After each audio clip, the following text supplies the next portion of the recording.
Welcome back to We Dared Chemistry. In this lecture, we will spend our brain doing some numericals, so join us whether you are a student or a curious mind. Exercise questions. Problem 2.18. What is the energy in joules required to shift the electron of the hydrogen atom from the first Bohr orbit to the fifth Bohr orbit, and what is the wavelength of the light emitted when the electron returns to the ground state? The ground state electron energy is minus 2.18 times 10 to 11 ergs. Given N1 equals 1. N2 equals 5. Energy of ground state equals minus 2.18 into 10 raised to the power minus 11 ergs. 1 erg equals 10 raised to the power minus 7. Equals minus 2.18 into 10 raised to the power minus 18 joules. Solution. From the previous lecture, we know that N equals minus 2.18 into 10 raised to the power minus 18 upon N square. Substituting the values in the given expression of delta E, N equals minus 2.18 into 10 raised to the power minus 18 upon 1 square.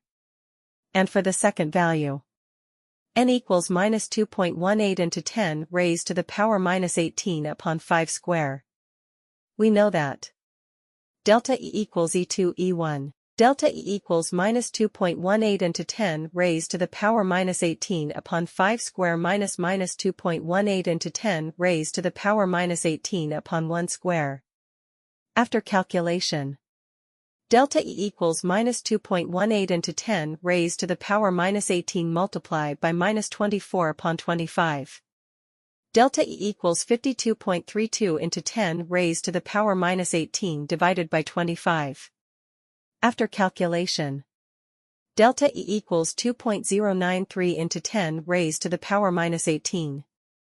To find wavelength. From the previous lecture, we know that delta E equals h into nu, which can also stated as delta E equals h into c by lambda. Now finding wavelength, form this equation. Lambda equals 6.626 into 10 raised to the power minus 34, multiply 3.00 into 10 raised to the power 8 upon 2.093 into 10 raised to the power minus 18. After calculation and conversion, wavelength equals 950 Armstrong. Thank you for your attention. Keep studying with We Dared Chemistry.